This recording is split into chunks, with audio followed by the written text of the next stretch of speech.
민수기 3장 11절에서 13절까지입니다. 우리 함께 한 목소리로 합독하겠습니다.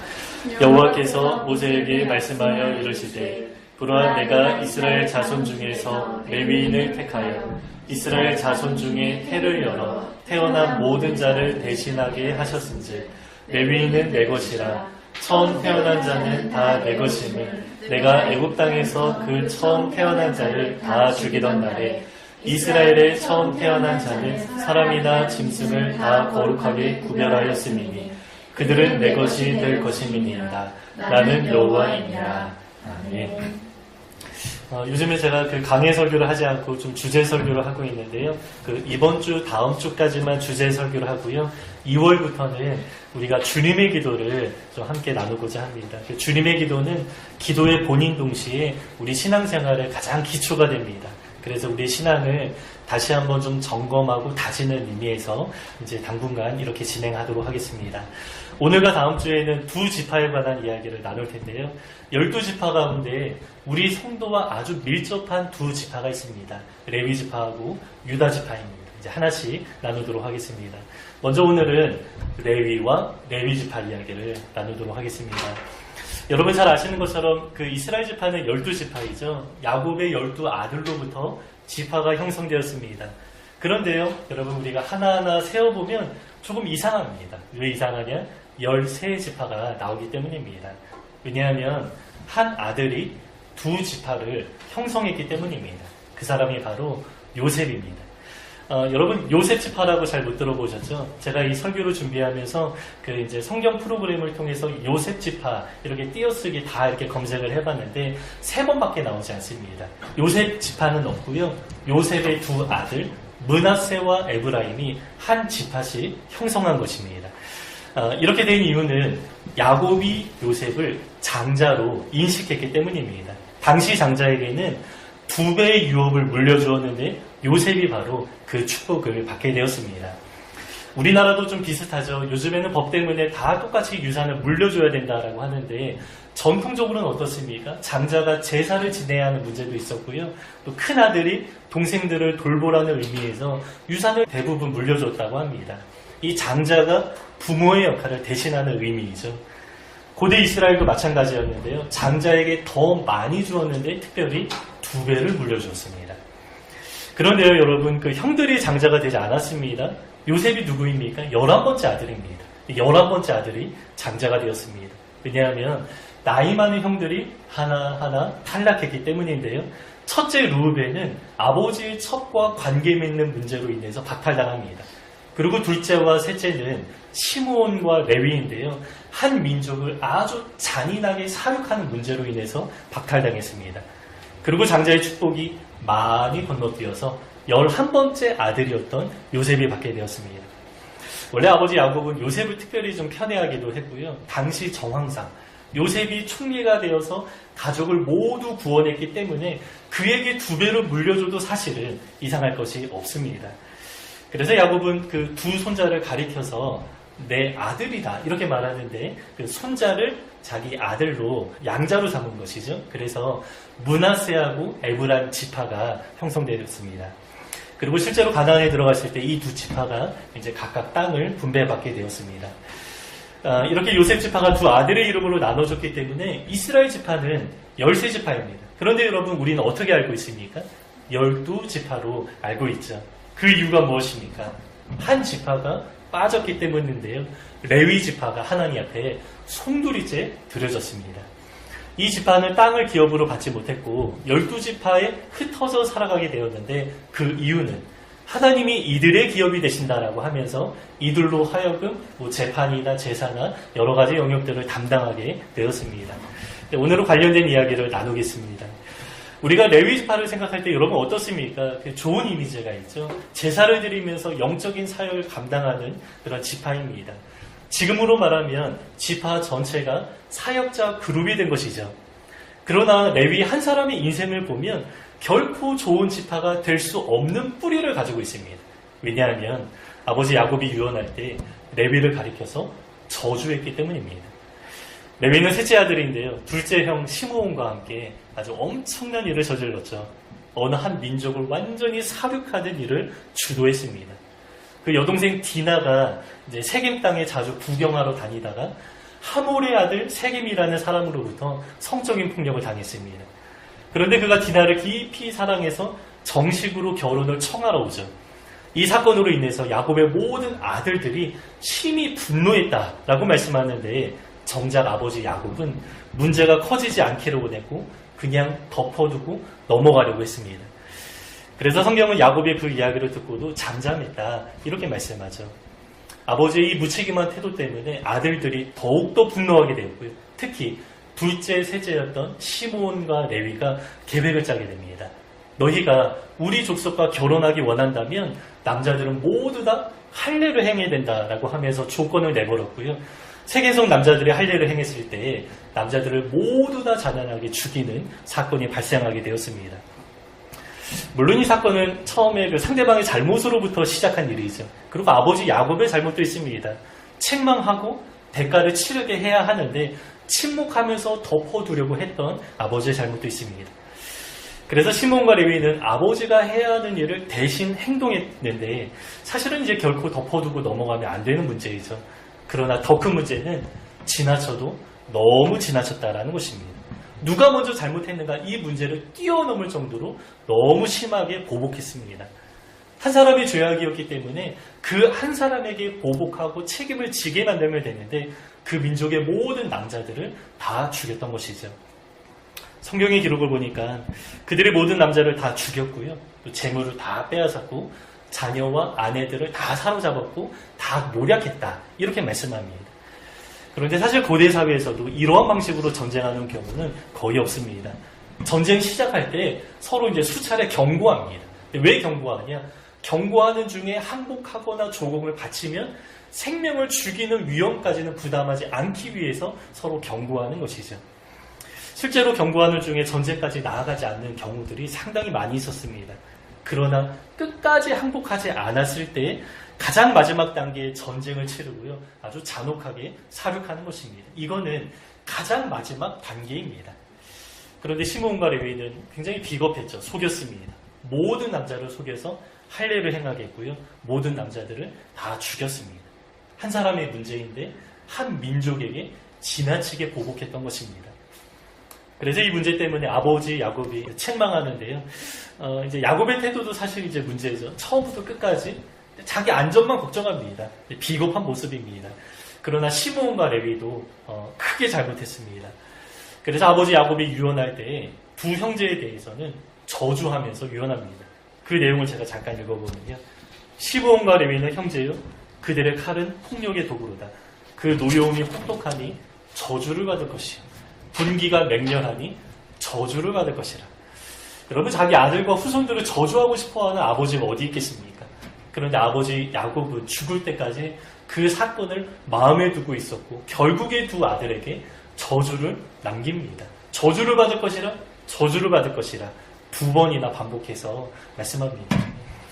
여러분 우리가 잘 아시는 것처럼 고대의 유언 이제 말은 그대로 이루어진다라고 생각했고요. 고대의 유언은 특별히 예언의 기능이 있었던 것으로 보입니다. 실제로 역사 가운데 상당 부분 성취되는 것을 보게 됩니다. 그래서 이 저주는 사실 굉장히 심각한 것입니다. 그런데 아주 놀라운 사실은 레위 지파의 뿌린 레위가 저주를 받았는데요. 레위의 후손들이 어떻습니까? 그 인생이 완전히 역전되어서 하나님의 특별한 축복을 받는 특별한 지파가 되었습니다. 따라서 우리가 레위 지파를 생각할 때 그 인식이 나쁘지 않죠.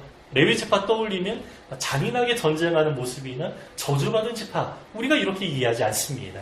오히려 거룩한 제사장 가문으로서 전적으로 하나님을 섬기는 거룩한 모습을 우리가 아주 쉽게 떠올리게 되죠. 특별히 그 가문에서 모세와 아론, 비느하스, 에스라 이런 아주 훌륭한 하나님의 사람들이 배출되게 되었습니다. 레위는 비록 저주를 받았지만 그의 후손들의 삶에 하나님의 축복이 대대로 이어지게 되었습니다. 여러분 이것이 바로 하나님의 은혜입니다. 관련된 말씀이 있는데요. 저주는 3, 4대요. 하나님의 축복은 1000대에 이른다 이렇게 말씀하죠. 문자적으로 3, 4대, 1000대 이렇게 말씀하는 것이 결코 아닙니다. 상당히 대조적인 하나님의 마음이 이 말씀 가운데 담겨 있는 것입니다. 우리가 3, 4대라고 하니까 조금 길게 느껴질 수도 있는데 여러분 1000대에 비하면 어떻습니까? 아주 짧게 끝나는 것이죠. 여러분, 하나님은 공의에 따라서 때로 우리 삶 가운데 또 훈계도 하시고 징계도 하시고 심판도 하시지만 그분이 우리 삶 가운데 베풀고자 하는 은혜와 사랑은 비교가 안 될 정도로 훨씬 더 큰 것입니다. 단순히 산술적으로만 계산해도 저주는 축복에 비해서 0.3%, 0.4%이 정도밖에 안 된다라는 것입니다. 우리가 서양의 동화를 보며 저주받았을 때에 그것을 풀어내기까지 저주의 영향력 안에 가두어지는 것을 우리가 보게 됩니다. 그 디즈니 만화의 그 내용이 대부분 다 그러한 것들이죠. 전에 유행했던 그 겨울왕국도 마법과 이 저주의 문제를 다룹니다. 그래서 그러한 종류의 동화를 보면 저주를 풀어내기 위해서 마법사와 같은 사람, 아주 특별한 사람이 등장하거나 마법의 약이 등장합니다. 무슨 의미입니까? 특별한 사람이나 특별한 약을 통해서 풀어내지 않으면 결코 벗어날 수 없는 것이 바로 저주다라는 것입니다. 그래서 동화에서는 그 저주를 풀어내기 위해서 주인공과 주변인들이 굉장히 많은 노력을 다합니다. 이처럼 세상에서는 이 저주의 영향력을 아주 진하게 다룹니다. 그러나 여러분, 하나님은 동화 속의 하나님이 아니시죠. 물론 하나님 우리에게 경고하십니다. 그것이 저주라는 형태로 드러나기도 합니다. 그러나 우리가 저주라고 할 때 그 악한 영의 활동으로 우리는 보통 그렇게 이해하는데 이 성경에서 말씀하는 저주의 의미는 조금 다르죠. 하나님이 악하기 때문에 우리를 저주하는 분이 아니라 공의로운 분이기 때문에 공의에 따라서 때로 우리를 징계하고 심판도 하십니다. 한 번 내린 하나님의 그 심판으로 인해서 우리의 운명을 영원히 결정하는 분이 아니십니다. 저주를 풀어내기 전까지 거기에 완전히 매여서 살아가야 하는 것도 아닙니다. 왜냐하면 그분은 우리의 아버지이시기 때문이죠. 때로 징계에도 우리를 싸매주십니다. 때로 저주라는 형태로 드러나도 하나님의 사랑과 은혜로 얼마든지 언제든지 역전될 수 있는 것입니다. 결국에 좋은 것을 주시고 좋은 길로 인도하시는 아버지 하나님과 우리가 관계를 맺으면서 지금 이 시간 살아가고 있습니다. 이 모습을 레위와 레위 지파가 아주 잘 보여주고 있죠. 레위는 저주를 받았습니다. 그런데 그의 후손들의 운명은 완전히 역전되었는데요. 언제 역전되었습니까? 출애굽할 때 역전되었습니다. 저주에서 하나님의 엄청난 축복을 받는 지파가 되었죠. 출애굽하기 전에 10번째 재앙이 그 장자의 재앙인데요. 애굽의 장자들은 다 심판을 받아서 죽었습니다. 그런데 사실 애굽의 장자들이 심판을 받을 때에 이스라엘 백성도 사실은 심판을 받아야 했습니다. 이거는 저의 개인적인 해석인데요. 그 근거가 있습니다. 10가지 재앙 모두가 다 애굽에만 내려진 것이 아니었죠. 이스라엘 백성들도 함께 받은 재앙이 있었고요. 또 애굽 사람들에게만 내려진 재앙도 있었습니다. 기준이 무엇입니까? 우상 숭배와 관련된 것이었습니다. 10가지 재앙이 다 애굽의 우상들과 관련된 것으로서 하나님이 그 우상을 심판하신다, 이러한 의미를 가지는데, 우상을 심판하는 동시에 우상을 숭배하는 사람들도 함께 심판하는 것입니다. 그런데 이스라엘 백성도 400년 동안 애굽에 살아가면서 그들의 문화 또 종교에 동화되면서 어떠한 우상은 섬기기도 하면서 살아갔던 것입니다. 그래서 4번째 재앙과 5번째 재앙, 9번째 재앙은 이스라엘 백성이 전혀 받지 않았습니다. 그러나 나머지 7가지 재앙은 다 함께 받은 것입니다. 그리고 10번째 재앙도 사실 이스라엘 백성이 받아야 하는 것입니다. 그런데 하나님은 그냥 면제해 주셨죠. 하나님은 다른 재앙에 대해서는 값을 치르라 이렇게 말씀하지 않으시는데, 특별히 10번째 재앙에 대해서는 장자의 값을 치르라 이렇게 말씀하십니다. 면제받은 것이기 때문에 대가가 필요하다라는 것입니다. 그래서 이스라엘 장자들은 원래 다 하나님의 소유가 되는 것이 맞습니다. 하지만 장자들을 다 차출하는 데 번거로움이 있고, 장자들을 차출하면 어떻습니까? 그 가정의 기둥인데요. 사회적으로 많은 혼란이 있기 때문에 하나님의 선택이 있습니다. 레위 지파를 전체를 선택하고 받으십니다. 장자의 수와 레위 지파의 수를 비교하는데요. 레위 지파의 수가 조금 모자랐습니다. 그래서 나머지 대가는 돈으로 또 치르게 하십니다. 아주 정확하게 계산하는 것이죠. 그래서 레위 지파는 하나님의 소유가 되는 아주 엄청난 특권과 은혜를 받게 되었습니다. 레위 지파가 무언가 잘했기 때문이 아닙니다. 야곱의 저주를 받은 이후에 이들이 운명이 역전될 만한 어떠한 사건이 전혀 없었습니다. 그러나 하나님은 그냥 레위 지파 전체를 내가 받기로 결정했다라고 말씀하시면서 아무런 이유 없이 이들 지파가 하나님의 소유가 되었죠. 여러분, 이것이 바로 하나님의 은혜입니다. 무언가를 잘했기 때문에 어떠한 조건에 의해서 선택받은 것이 아니라 레위 지파와 관련하여서 아무런 사건이 없었지만 하나님은 저주받은 레위 지파를 그냥 받으셨습니다. 여러분, 우리 삶에도 이런 은혜가 임하지 않았습니까? 여러분, 우리도 레위 지파처럼 저주 아래에 있던 사람들입니다. 골로새서에서는 우리를 가리켜서 이 저주는 하나님의 저주가 아니라 이제 사탄의 저주를 말하는데요. 우리를 가리켜서 흑암의 권세 아래에 있었다, 이렇게 말씀합니다. 사탄의 저주 아래에 묶여서 살아갈 수밖에 없는 우리의 모습이었습니다. 저는 그 저주받은 모습을 두 가지로 요약하는데요. 저주받은 결과 우울함과 쾌락의 이 수레바퀴 안에 갇히게 됐다. 저는 이렇게 봅니다. 우울하게 살아가다가 쾌락을 추구하는데요. 여러분, 쾌락을 추구하면 그 쾌락의 특징이 무엇입니까? 바로 허무해지는 것입니다. 그러면 또다시 우울해지고, 그러면 또다시 어떻게 됩니까? 쾌락을 추구하게 됩니다. 이 굴레에서 벗어나지 못하는 모습이 바로 세상 사람들의 모습이고요. 사탄의 저주 아래에 있는 증거다, 이렇게 봅니다. 사실 우리도 이러한 저주 아래에 살아가고 있었습니다. 그러나 하나님이 우리를 선택하셨는데요. 우리가 선하기 때문이 아니죠. 가문이 좋거나 선택받을 만한 어떠한 행동을 했기 때문이 아닙니다. 고린도전서 1장 26절에 그 유명한 말씀이 나옵니다. 형제들아, 너희의 부르심을 보라. 육체를 따라 지혜로운 자가 많지 아니하며 능한 자가 많지 아니하며 문벌 좋은 자가 많지 아니하도다. 오히려 부족하기 때문에 선택하셨다 말씀하시죠. 왜냐하면 하나님은 우리 인생을 역전하는 것을 참 좋아하시기 때문입니다. 이스라엘 백성을 선택하신 목적도 너희들이 잘났기 때문이 아니다, 이렇게 말씀하시는데요. 제가 한번 읽어보겠습니다. 신명기 7장 7, 8절인데요. 여호와께서 너희를 기뻐하시고 너희를 택하심은 너희가 다른 민족보다 수효가 많기 때문이 아니니라. 너희는 오히려 모든 민족 중에 가장 적으니라. 여호와께서 다만 너희를 사랑하심으로 말미암아. 수요가 적은 너희를 선택한 이유는 다만 사랑하시기 때문에 선택하셨다, 이렇게 말씀하십니다. 여러분, 우리 사람은 또 이 세상은 인과관계에 익숙하기 때문에 내가 무언가를 잘해야 하나님의 축복을 받는다라고 생각합니다. 하지만 하나님과의 관계는 기계적인 관계가 아니라고 했습니다. 인과관계가 아닙니다. 은혜의 관계입니다. 인격적인 관계입니다. 내가 무언가를 행하기 전에 하나님께서 먼저 무언가를 행하셨습니다. 하나님께서 먼저 하셨기 때문에 우리가 그것을 기억하고 감사하면서 반응하는 것이 바로 신앙생활이죠. 그래서 신앙생활은 조건적으로 하는 것이 아니라 은혜로 하는 것입니다. 은혜에 반응하는 것입니다. 순서가 다릅니다. 우리가 때로 어떤 기도 제목을 내세우면서 하나님, 이 소원 들어주시면 제가 이렇게 행하겠습니다, 이런 어떤 고백을 하기도 하는데 그것이 아니죠. 하나님이 우리에게 베풀어 주신 결과, 하나님의 그 사랑과 은혜를 먼저 깨닫고 아주 자연스럽게 반응하면서 하나님 앞에 헌신하는 것, 이것이 우리의 신앙입니다. 레위지파가 그랬는데요. 그 레위지파 사람들은 그 조상의 이야기를 아마 다 들어서 알고 있었을 것입니다. 지파의 시조였던 레위가 어떤 일을 했고, 조상 야곱이 자기 지파의 조상이었던 레위에게 어떠한 저주를 내렸는지 아마 다 알고 있었을 것입니다. 아마 그 유언 때문에 레위지파 사람들 늘 신경 쓰이지 않았겠습니까? 아주 낮은 자존감 때문에 부끄러웠을지도 모르겠습니다. 우리 지파는 안 된다, 이런 패배의식이 있었을 것입니다.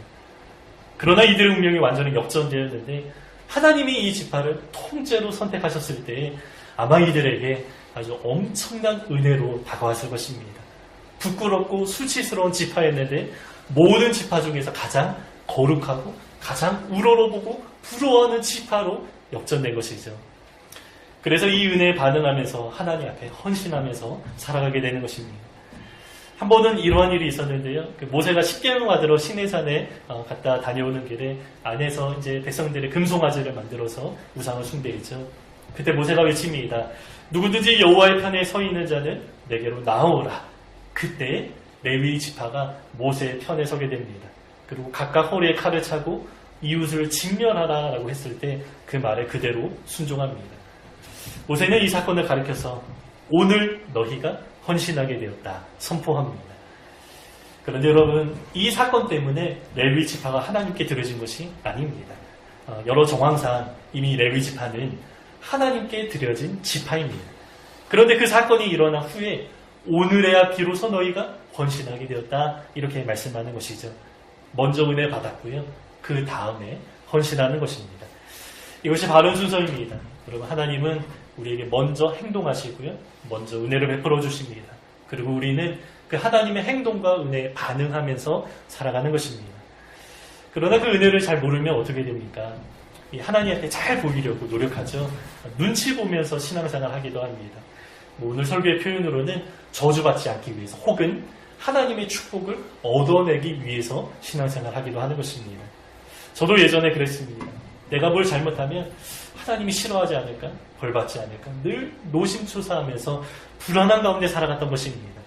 하나님의 은혜, 하나님의 마음을 잘 모르니까 이 신앙생활의 그 많은 행복과 평안과 기쁨과 이런 하나님의 나라의 그 축복을 제가 잘 누리지 못했던 것입니다. 레위 지파는 선택받은 이후에 하나님을 예배하는 성막 봉사를 하며 살아갔죠. 그런데 사실 그 성막 봉사라는 것이 마냥 좋고 영광스럽게만 한 자리는 사실 아니었습니다. 성막 봉사 아주 힘듭니다. 지금으로 말하면 중노동에 가까운 것이죠. 일반적으로 레위인들은 그 네 겹의 옷을 입었다라고 하는데요. 광야는 먼지가 많고 날씨도 굉장히 더웠기 때문에 아주 땀도 많이 나고 불쾌감도 많았을 것입니다. 또 제사 지내는 일 무엇입니까? 가축을 자기 손으로 죽이는 것입니다. 생명을 죽이고 내장을 꺼내고 태우면서 그 피비린내 나는 그 일에 상당한 불쾌감도 많았을 것입니다. 그러나 레위 지파는 그 굳은 일을 잘 감당하면서 하나님을 섬기고 예배하는데 아주 귀하게 쓰임받게 되었습니다. 하나님의 은혜를 알았기 때문이죠. 이미 충분한 은혜를 받고 누렸기 때문에 하나님 앞에 헌신하게 되는 것입니다. 그런데 여러분, 성경에서는 신약시대를 살아가는 우리 모든 성도를 가리켜서 뭐라고 말씀합니까? 이제 레위 지파가 되었다. 심지어 제사장이 되었다. 이렇게 말씀합니다. 베드로전서 2장 9절에 그러나 너희는 택하신 족속이요 왕같은 제사장들이 거룩한 나라요 그의 소유된 백성이다. 우리에게 말씀하십니다. 사도 바울은 로마서에서 이렇게 말하는데 우리가 참 이스라엘 백성이 되었다. 그러니까 민족 이스라엘이 아니라 혈통이 아니라 참 이스라엘 백성이 되었다. 이렇게 말씀하는데 베드로는 여기에서 한 단계 더 나아가서 이스라엘 중에서도 레위 지파가 되었다. 이렇게 말씀하는 것입니다. 우리 모두가 하나님을 섬기고 예배하는 하나님의 소유가 된 그 특권을 받았다라는 것입니다. 그래서 우리는 어떤 의미에서 이 레위 지파의 그 정체성을 가지고 우리는 레위 지파로서 이 땅을 살아가는 것입니다. 세상의 저주 아래에 있었지만 하나님의 무조건적인 선택에 의해서 저주가 단번에 끊어지고 우리 모두는 다 해방되었습니다. 하나님 나라의 약속을 받았고요. 이 약속은 누가 보증하십니까? 성령님이 도장 찍으시면서 성령께서 보증해 주셨습니다. 이 약속 가운데 우리가 안정감을 가지고 살아가는 것이죠. 이 은혜를 받았다. 그러면 우리의 마땅한 반응은 무엇입니까? 내가 드릴 수 있는 가장 귀한 건 하나님 앞에 드려도 아깝지 않은 것입니다. 그래서 가장 소중한 건 무엇입니까? 나 자신이죠. 나 자신을 우리가 하나님 앞에 올려드리면서 우리가 예배하면서, 예배가 그런 것입니다. 우리가 예배하면서 헌신하면서 살아가는 것입니다. 이제 우리 인생은 어떤 운명에 의해서 결정되지 않습니다. 우리를 가로막고 있는 어떤 저주도 없습니다. 비록 우리의 죄가 우리의 삶을 얽매이고 무겁게 할 수는 있지만 하나님은 우리에게 저주를 내리시고 풀지 않으시는 그런 분이 아닙니다. 십자가로 인하여서 이미 모든 사탄의 저주에서 우리는 이미 해방되어서 살아가고 있습니다. 오히려 하나님은 우리에게 좋은 것을 주기 원하시고요. 우리 인생을 역전하는 것을 참 좋아하는 분이십니다. 그리고 우리 인생이 이미 하나님에 의해서, 하나님의 행동에 의해서 역전되었습니다. 피부로 잘 느껴지지 않아도 영적인 세계에서는 아주 엄청난 변화가 나타났다. 성경은 우리에게 말씀하십니다. 여러분, 우리가 말씀을 통하여서 우리에게 베푸신 하나님의 은혜를 우리가 많이 경험하고 알아가시기를 바랍니다. 그래서 주 앞에서 아주 자연스럽게 감사와 기쁨으로 헌신하는 우리 모든 인생이 되시기를 주의 이름으로 축복합니다. 우리 민수기 3장 11절 13절 다시 한번 읽고요. 마무리하겠습니다. 함께 읽겠습니다. 시작.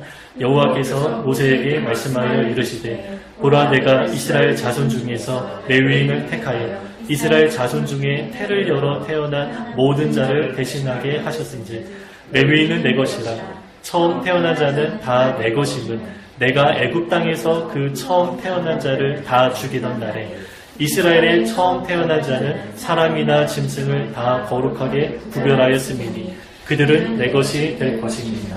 나는 여호와입니다.